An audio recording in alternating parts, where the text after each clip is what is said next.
Abraha dihancurkan burung-burung ketika mereka datang untuk menyerang Ka'bah. Ka'bah adalah tempat di mana Nabi Muhammad dibesarkan dan diasuh. Sebuah tempat suci yang dibangun Nabi Ibrahim yang merupakan nenek moyang Nabi Muhammad. Ayahnya Abdullah wafat saat dia masih berada di dalam kandungan. Muhammad kemudian disusui oleh Halimatul Sa'diyah di desa Banu Sya'ad. Ibunya meninggal ketika dia masih berumur 6 tahun.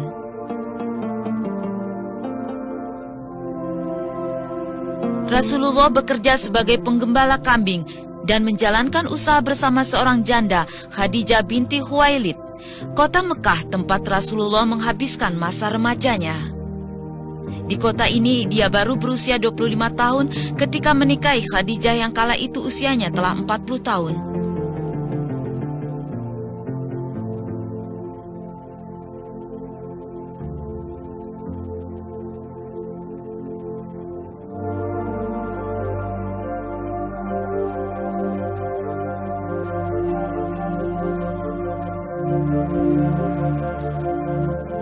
Jalur ini telah dilalui Muhammad dalam perjalanannya ke Gua Hira di puncak Bukit Nur, Bukit Cahaya. Khadijah membantu suaminya yang tercinta dengan mengirimkan makanan secara teratur.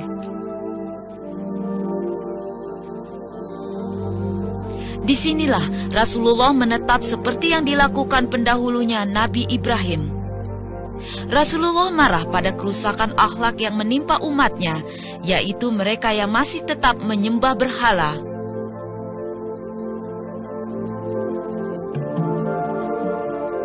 Dia menerima wahyu pertamanya, ayat Iqra, Bismi Rabbikal Ladzi Khalaq, bacalah dengan nama Tuhanmu yang menciptakan. Peristiwa ini yang secara resmi mengesahkan Nabi Muhammad sebagai Nabi yang terakhir. Kisah ini terjadi pada tanggal 12 Ramadan atau 6 Agustus abad ke-6 Masehi. Dia kemudian memulai misinya melanjutkan pengajaran yang dilakukan nabi-nabi sebelumnya. Pengajaran itu semula dilakukan secara diam-diam. Setelah 3 tahun barulah pengajaran tentang agama Islam dilakukan secara terbuka. Sholat 5 waktu kemudian diwajibkan.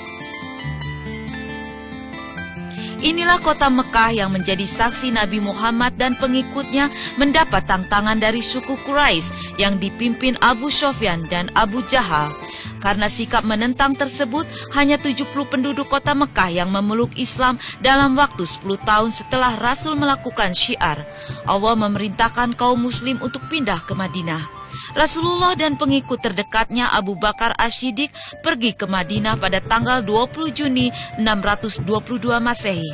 Persekongkolan untuk membunuh Nabi tetap berlanjut, meski ketika Muhammad dan Abu Bakar tiba di Gua Syur.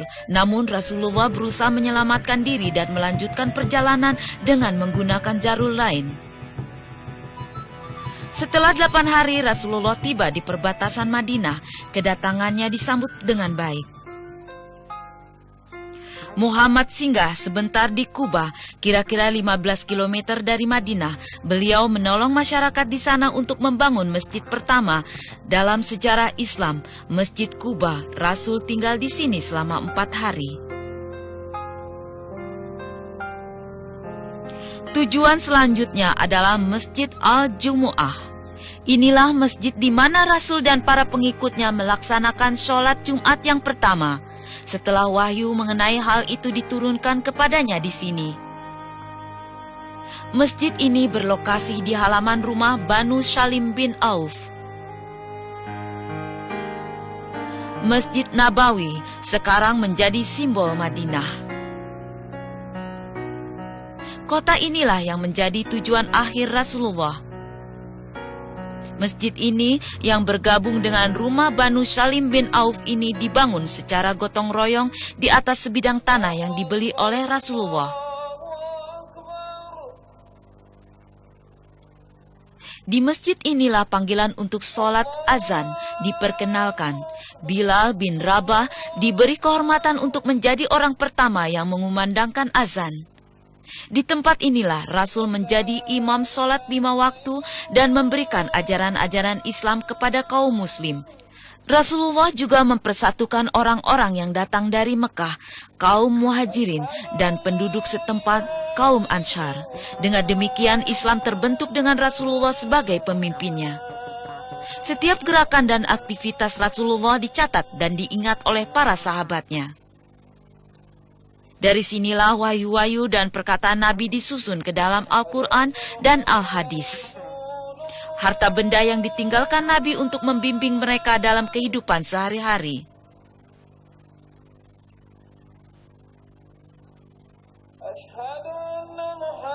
Masjid ini awalnya hanya seluas 2000 meter persegi, kemudian ditambahkan lagi 500 meter persegi pada masa pemerintahan Sayyidina Utsman bin Affan.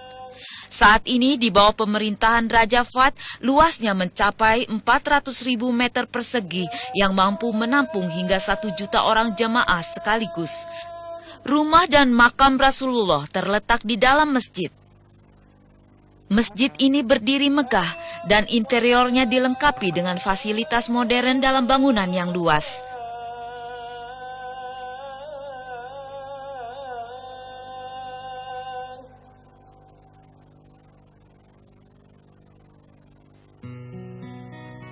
Di Madinah, Rasul menandatangani sejumlah perjanjian dengan Yahudi di bawah perjanjian Madinah. Inilah Masjid Qiblatain. Rasulullah menerima wahyu untuk merubah kembali arah kiblat orang muslim dari Yerusalem ke Ka'bah. Wahyu ini diturunkan setelah kaum muslim bersolat menghadap Yerusalem selama 16 tahun. Rasulullah menerima wahyu ketika menjalankan solat zuhur. 2 rakaat pertama, dia dan jamaahnya menghadap Yerusalem, dan 2 rakaat terakhir mereka bersolat menghadap Baitul Haram. Sejak saat itu, masjid ini dinamakan Masjid Qiblatain, yang berarti masjid dengan 2 kiblat. Masjid ini terletak di desa Bani Sulaiman. Peristiwa ini terjadi pada hari Senin, tanggal 15 Sa'ban tahun 2 Hijriah. Peristiwa ini kemudian diikuti sebuah wahyu yang mengizinkan orang muslim untuk pergi perang dan berpuasa di bulan Ramadan. Perpindahan dari Mekah ke Madinah telah memperkuat Islam secara mengagumkan.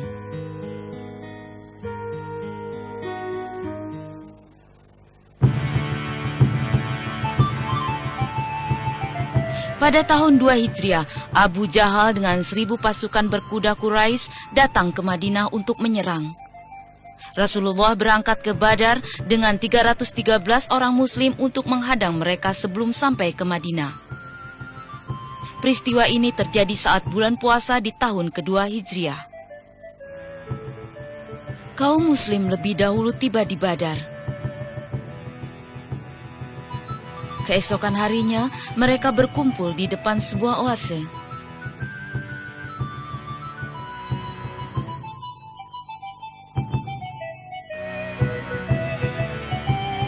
Tentara Quraisy datang ke medan pertempuran. Bagian pertama adalah tantangan untuk menang dengan 3 pemenang di setiap pihak. Namun 3 orang dari pihak Quraisy tewas. Perang pun diumumkan. 70 tentara Quraisy tewas termasuk Abu Jahal dan 70 orang lainnya ditawan. Di pihak muslim 14 tewas. Kaum muslim merasakan kemenangannya yang pertama. Dendam tidak surut pada suku Quraisy setelah mereka dikalahkan di Badar, dan perang Uhud pun diumumkan. Mereka berencana untuk menyerang Madinah lagi untuk merebut kembali pamor mereka. Saat ini Allah menguji muslim dengan kekalahan karena mereka tidak berada di bawah komando Nabi Muhammad. Muhammad memimpin muslim di Bukit Uhud. Dalam perjalanan, Abdullah Ubay, seorang pengkhianat yang munafik, berbalik arah dengan 300 orang pengikutnya. Inilah ujian pertama yang dihadapi pihak muslim. Muslim masuk dalam tanah pertempuran dan menempatkan diri di sisi Bukit Uhud. Abdullah Jubair memimpin pasukan berpanah ke puncak bukit.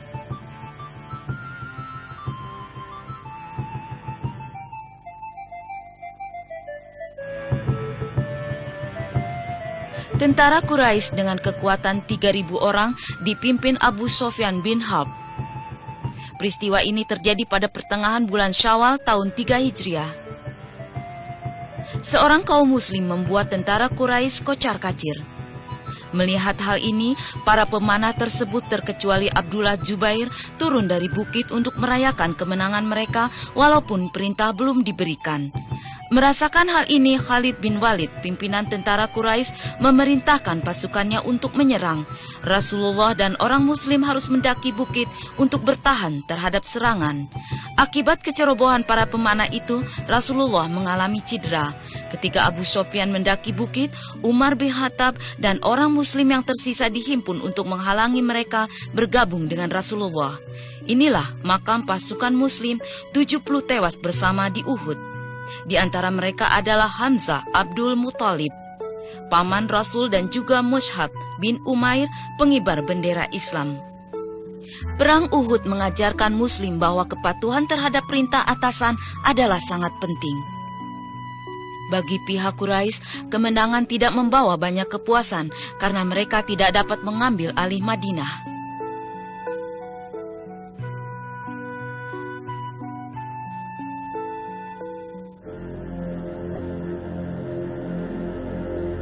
Ini adalah wilayah pertempuran Khandak. Khandak berarti parit. Perang ini terjadi di bulan Syawal pada tahun 5 Hijriah. Sebelum musuh tiba, orang muslim mengadakan pertemuan. Pendapat Salman Al-Farisi bahwa parit-parit dibangun untuk menahan laju pasukan yang akan menyerang. Sebuah parit besar dibangun membentang 2 bukit. Pekerjaan ini memakan waktu 3 minggu sebelum berakhir. Tentara Quraisy berkekuatan 10.000 orang dan Yahudi Ghafan menyerang dari segala penjuru. Serangan-serangan tersebut dihapuskan oleh tentara muslim dengan kekuatan 3.000 orang. 1 bulan pengepungan di luar Madinah itu sia-sia.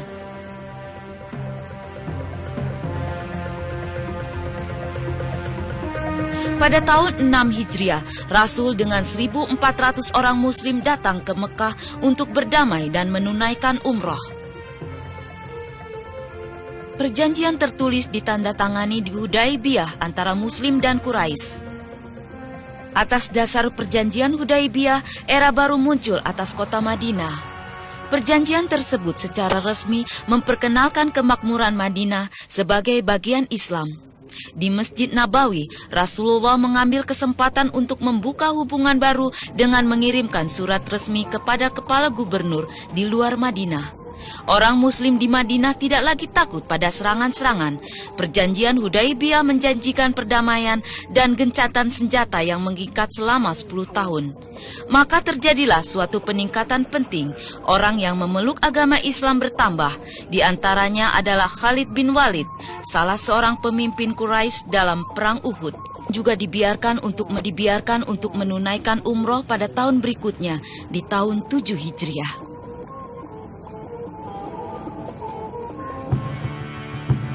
Rasul dengan 1.400 muslim pergi menyerang Yahudi di Khaybar, kira-kira 70 mil barat daya Madinah pada tanggal 7 Muharram tahun 7 Hijriah. Mereka mencapai kemenangan dan Abdullah Rawaha terpilih administratur di sana.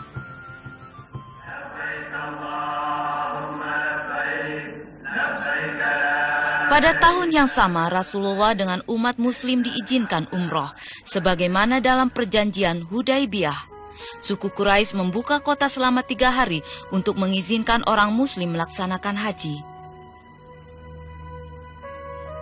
Rasulullah mengirimkan tentara muslim ke Mu'tah, 1.100 km dari Madinah.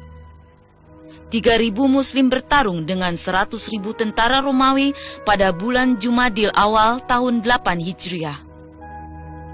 Kemenangan ada di pihak muslim, walaupun rintangan yang lebih besar menghadapinya, pasukan Romawi berhasil mundur.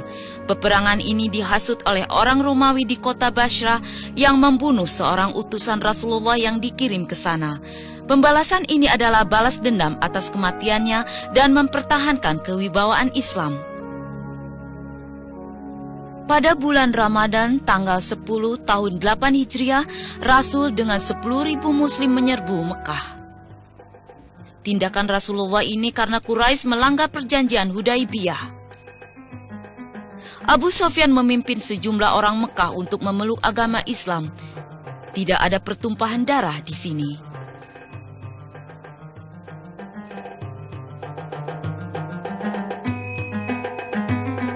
Rasulullah kembali ke Masjid Nabawi dan menyiapkan kekuatan Islam yang bersatu. Di antaranya, dia melarang praktek riba, praktek menanam bunga pada transaksi keuangan di antara orang Muslim. Pada permulaan bulan Muharram tahun 9 Hijriah, peraturan tentang zakat atau sedekah dilakukan oleh Rasulullah untuk menguntungkan pihak Muslim. Pada tahun yang sama, masyarakat Madinah melepas keberangkatan Rasul dan sejumlah tentara Muslim ke Tabuk, 700 km dari Madinah untuk berperang dengan tentara Romawi. 30 pasukan Muslim di bawah pimpinan Rasulullah memukul mundur pasukan Romawi. Rasulullah kembali ke Madinah dan mulai menerima para duta besar dari negara-negara lain. Arafah, tempat Rasul memberikan khutbahnya yang terakhir bagi umat saat dia menunaikan haji perpisahan. Khutbah itu dibawakan oleh Rasulullah tanggal 9 Zulhijjah tahun 10 Hijriah.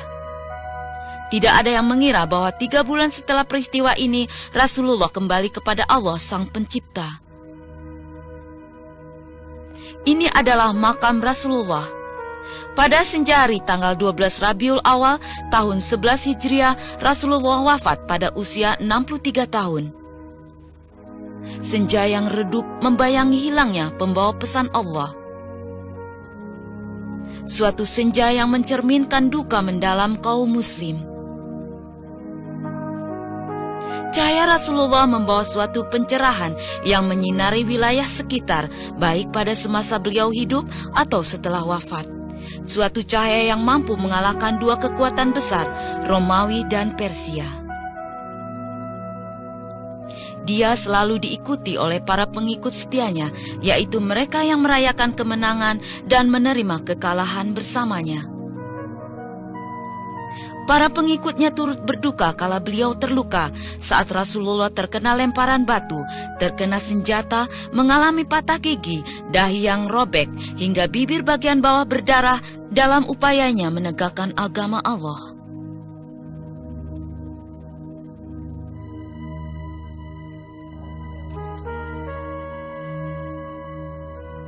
Saat ini Masjidil Haram adalah buah usaha Rasulullah dalam peranannya sebagai Nabiullah.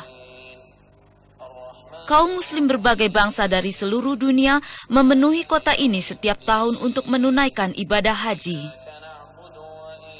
Lebih dari 850 juta Muslim tersebar di seluruh dunia.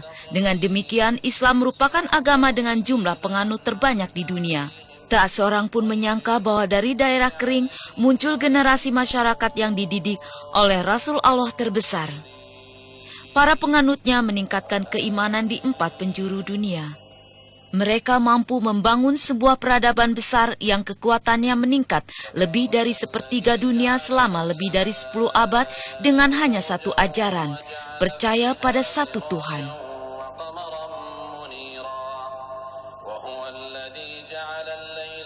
Rasulullah meninggalkan 9 istri, termasuk Khadijah dan Zainab yang wafat saat beliau masih hidup.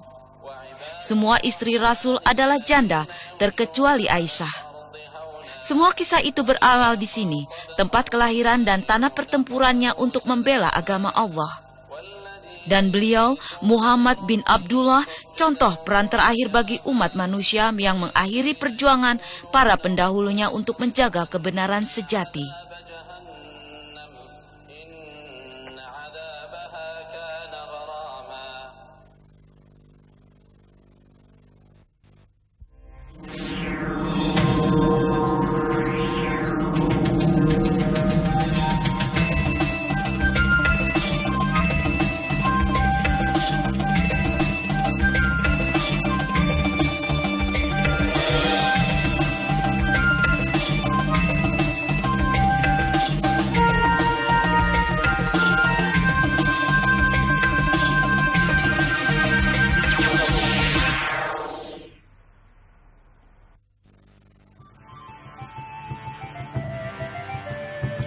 Istanbul adalah kota yang sangat bersejarah.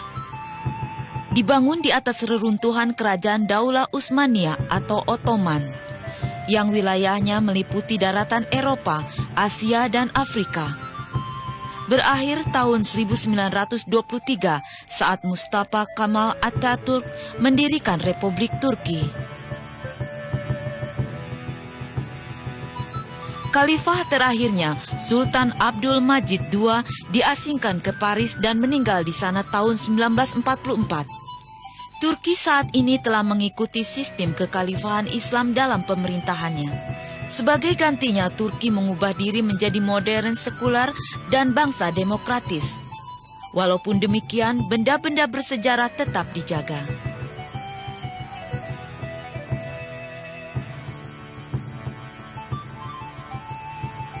Lambaian bendera di Istana Topkapi seakan mengundang wisatawan untuk berkunjung dan menengok sejarah Islam. Menurut catatan sejarah, Istana Topkapi dibangun dengan panggung-panggung dimulai sejak Sultan Muhammad Fatah berkuasa sejak sekitar 1478. Istana ini telah menjadi tempat kediaman sultan-sultan dinasti Umayyah selama antara abad 15 sampai abad 19.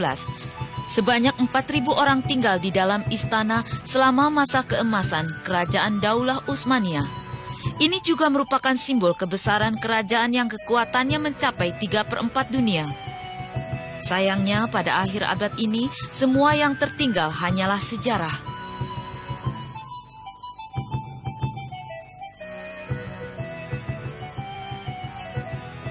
Istana saat ini diubah menjadi museum yang memamerkan barang-barang bersejarah dari Kerajaan Daulah Utsmaniyah dan juga benda-benda bersejarah Islam lain dari seluruh dunia.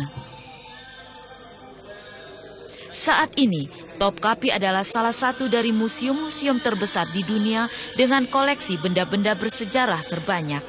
Di antara koleksi itu terdapat barang-barang pribadi Rasulullah. Dalam koleksi tersebut juga disimpan 2 koleksi pedang Rasulullah. Menurut catatan sejarah, Rasulullah mempunyai 9 pedang. Salah satunya yang dinamai Zulfikar telah diberikan kepada Sayyidina Ali. Dia juga mewarisi pedang dari ayahnya, Abdullah bin Abdul Muthalib.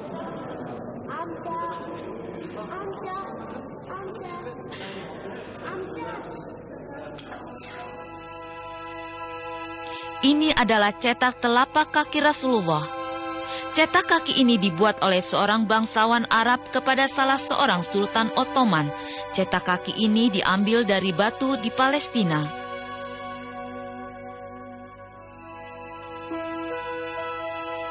Dan cetak kaki ini dicetak ketika beliau menginjak batu untuk menaiki buruk pada malam Isra Mi'raj.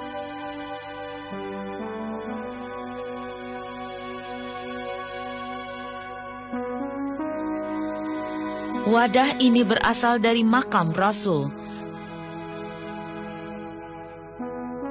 Museum Topkapi juga menyimpan 7 surat Rasulullah. 14 abad yang lalu, surat ini sampai ke tangan Muqawqis, penguasa Kipti dari Mesir. Surat itu dikirim oleh Rasulullah untuk mengajak Muqawqis memeluk agama Islam. Surat ini ditemukan di Mesir pada tahun 1850 Masehi. Surat itu berukuran panjang 15 cm dan lebar 16 cm, terdiri dari 12 baris yang ditulis di atas kulit binatang dan memperlihatkan tanda Rasul.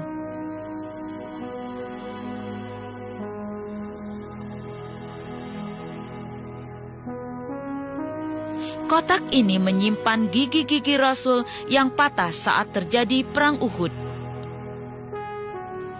Kotak ini menyimpan cincin tanda Rasul, ditemukan di Baghdad, Irak pada abad 19.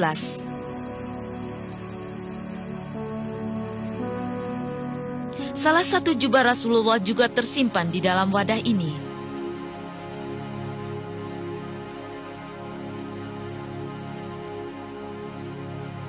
Di dalam wadah ini terdapat sedikit tanah yang diambil dari Ka'bah di Mekah.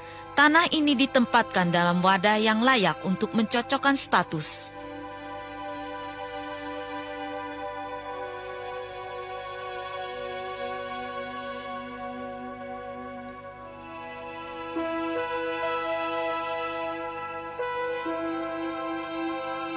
Dalam dua wadah ini tersimpan 2 helai rambut Rasulullah. Jumlahnya seluruhnya ada 60 helai yang tersimpan dalam museum.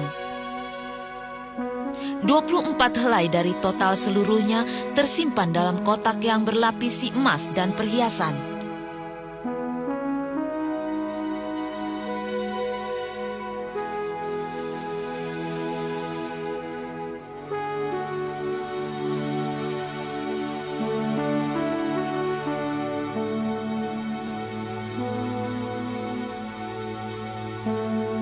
Di dalam kotak ini terdapat sedikit tanah yang diambil dari makam Rasul di Madinah. Wadah ini terbuat dari emas murni seberat 14 kg, dibuat untuk melindungi Hajarul Aswad, batu hitam di Ka'bah.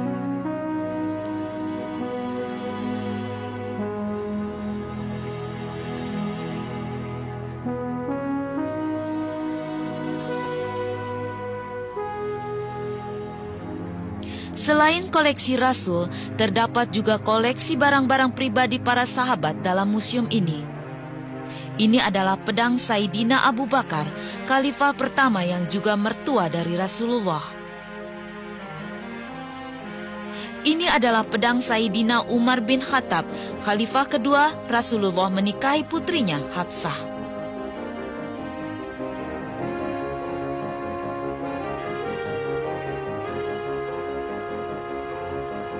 Yang ini pedang Sayyidina Utsman bin Affan, khalifah ketiga, dia adalah menantu Rasul.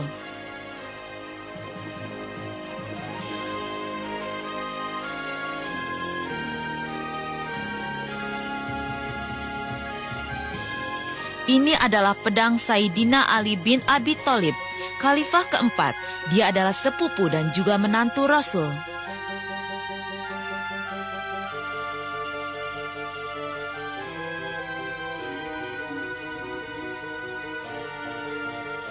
Pedang-pedang sahabat yang lain seperti pedang Abu Hasanah, ahli kitab Rasul juga tersimpan dalam museum ini.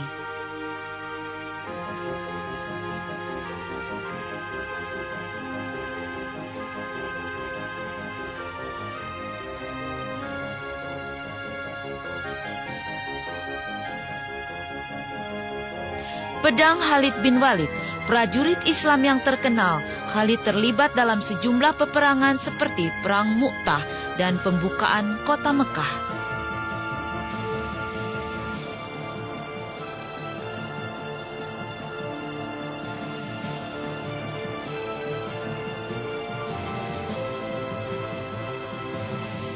Pedang Ammar bin Yasir, juga sahabat Rasulullah.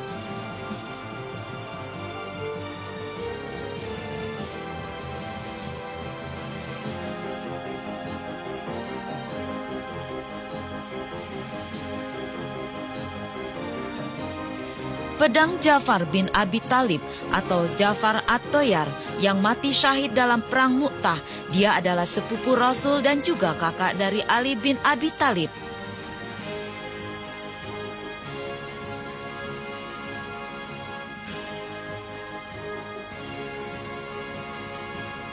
Museum Topkapi juga memperlihatkan sistem pembuangan air dari atap Ka'bah. Talang itu terbuat dari kayu berlapiskan lempengan emas dan dihiasi dengan kaligrafi ayat-ayat suci Al-Quran. Setiap sudut Ka'bah sangatlah berharga bagi kaum muslim. Ini berhubungan dengan fungsi Ka'bah sebagai tempat muslim menghadap saat bersholat. Namun Ka'bah tidak untuk disembah, melainkan cukup dihormati sebagai tempat suci.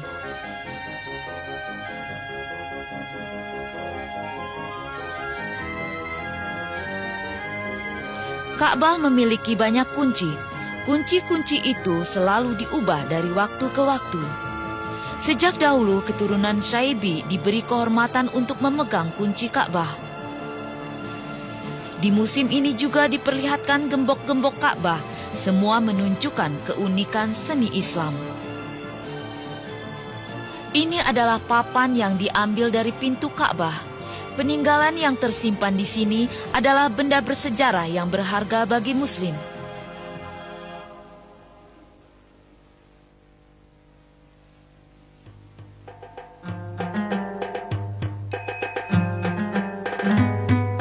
Lebih dari 100 tahun yang lalu, Jauhar Sisili, tentara dari pemerintahan Fatimiyah di Tunisia, datang ke Fustat di sisi kiri Sungai Nil. Setelah Jauhar Sisili merebut Mesir, kepentingan Fustat dikurangi. Tahun 969 Masehi, dia membangun ibu kota baru untuk Mesir, Kahirah atau sekarang dikenal dengan Kairo. Masjid Al-Husain terletak antara Khan Khalili dan Pasar Lama di Kairo dan Masjid Al-Azhar. Masjid Al-Husain dinamai sesuai dengan nama Sayyidina Husain bin Ali, cucu Rasulullah.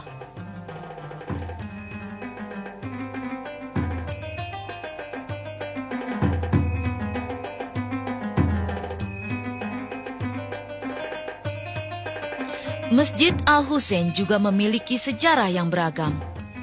Pada tanggal 10 Muharram 61 Hijriah terjadi peperangan antara Husain bin Ali dan Yazid bin Muawiyah di Karbala, Irak. Sayyidina Husain tewas dalam peperangan. Kepalanya dipenggal dan dibawa ke Damaskus untuk diperlihatkan pada Yazid. Namun, para pengikutnya mampu membawa kembali kepala tersebut ke Mesir dan menguburkannya di masjid. Setelah peristiwa itu, tidak hanya masjid yang dinamai Al-Husain, tapi juga tempat di sekitarnya disebut dengan nama yang sama.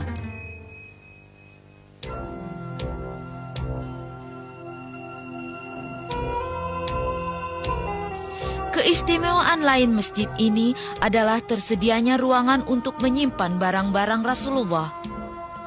Koleksi ini dibawa oleh serdadu Muslim selama Perang Suci.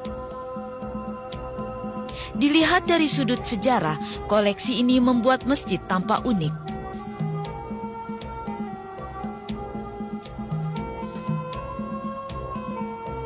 Dekorasi-dekorasi di dalam ruang pamer adalah suatu wujud kecintaan kaum muslim terhadap Rasulullah. Renovasi dan pendekorasian ruang ini dimulai sejak kira-kira 100 tahun yang lalu. Ruang ini dihiasi lampu, tenunan Mesir, kaligrafi Islam yang terkenal, dan sulaman yang indah. Mesir terkenal akan keindahan dan keunikan sulamannya.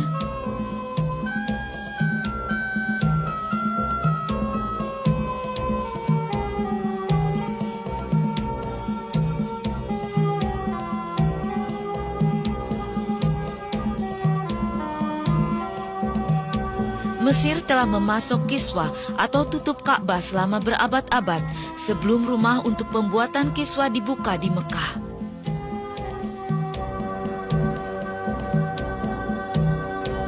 Kaligrafi tulus ini sangat rapi dan sulamannya sempurna.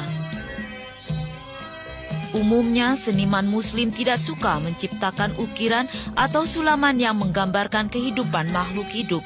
Sebagai penggantinya, mereka menciptakan kaligrafi dengan motif yang berbeda-beda. Pekerjaan seni dan kreativitas para seniman muslim ini sangat sulit untuk diselesaikan. Ruang khusus dalam Masjid Al-Husain menempatkan koleksi Rasulullah. Ruang ini dijaga ketat. Jenis barang dalam ruangan ini telah dibuktikan sebagai barang milik Rasul yang asli. Pembuktian ini termasuk dalam melihat fakta sejarah dan juga analisa ilmiah. Syekh Ahmad Ridwan Abdul Khair adalah imam masjid. Dia mengamankan barang-barang yang tersimpan dalam masjid. Bismillahirrahmanirrahim. هذه القطعة البارزة من هذا الجانب هي عبارة عن قطعة من عصاية الرسول صلى الله عليه وسلم، وهي من شجر الشوجب، وهو ينبت في المدينة المنورة أو في بلاد الحجاز عموما. وقد أجرينا عليها التحاليل الكيميائية فثبت أنها قطعت من أصلها في عهد الرسول صلى الله عليه وسلم، فالعلم يؤيد السيرة والتاريخ في نسبة هذه العصاية إلى الرسول صلى الله عليه وسلم. هذا اللون البيج هذا هو قطعة من قميص الرسول صلى الله عليه وسلم. الخيوط التي أعلى هي للحفظ والحماية إنما القميص هو هذه القطعة. هذا القميص أو القطعة من القميص هي من القباطي المصرية، كتان مصري. والرسول كان يلبس 3 أنواع من الملابس. سحولية كانت تأتي من اليمن، بلد اسمها سحول في اليمن، وسحارية كانت تأتي من عمان، بلد اسمها سحار في عمان، والقباطي وكانت تأتي من مصر، وهذا نوع من القباطي المصرية. هذه الحافظة المستطيلة بها فتحة، في داخل الفتحة قطعة من الشمع صغيرة بها 4 شعرات تنسب إلى النبي صلى الله عليه وسلم من شعر رأسه عليه الصلاة والسلام، لأنه كان يحلق شعر رأسه، وكانت القبائل تكاد أن تتقاسم هذا الشعر حبا في رسول الله وتبركا بكل ما هو منه عليه الصلاة والسلام. وهذه الشعرات محفوظة من عهد رسول الله إلى يوم الناس هذا، إلى هذه اللحظة. ومعروف أن أي شعر عمره الافتراضي ما بين 70 أو 80 عاما ويبيد ويتلاشى، لكن هذا الشعر لأنه ينسب إلى رسول الله له خاصية خاصة، لذلك هو نجده إلى اليوم موجود في هذا المكان. صلى الله على رسول الله.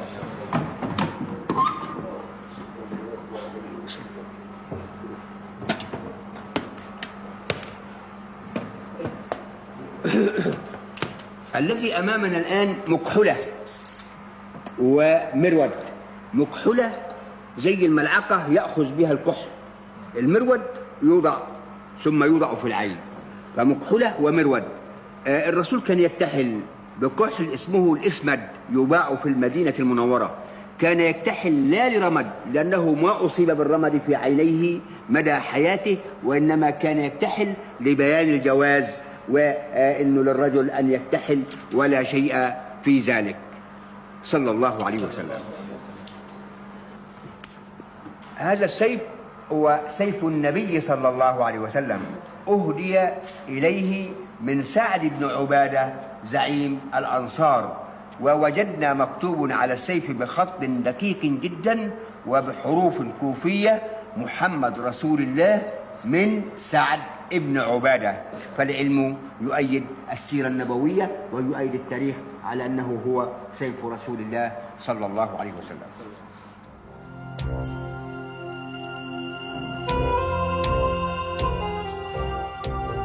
Ini adalah Al-Quran yang ditulis semasa pemerintahan Sayyidina Utsman bin Affan, Khalifah ketiga.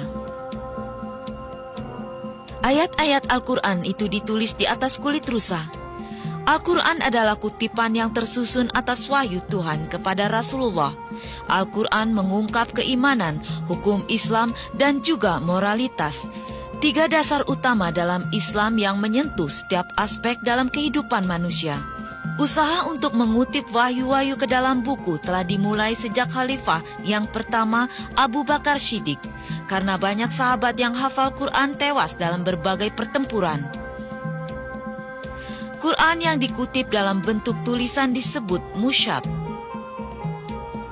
Secara bersamaan, terdapat 5 mushaf yang ditulis, 4 darinya dikirim ke Mekah, Syria, Basra, dan Kufah, sehingga mereka dapat membuat salinannya.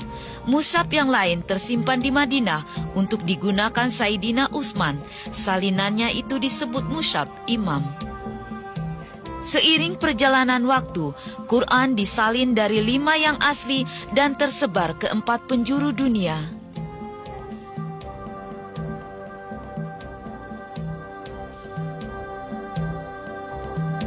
Tidak seperti kitab suci yang diturunkan kepada nabi-nabi sebelumnya, Al-Quran dijamin tidak berubah sampai hari kiamat.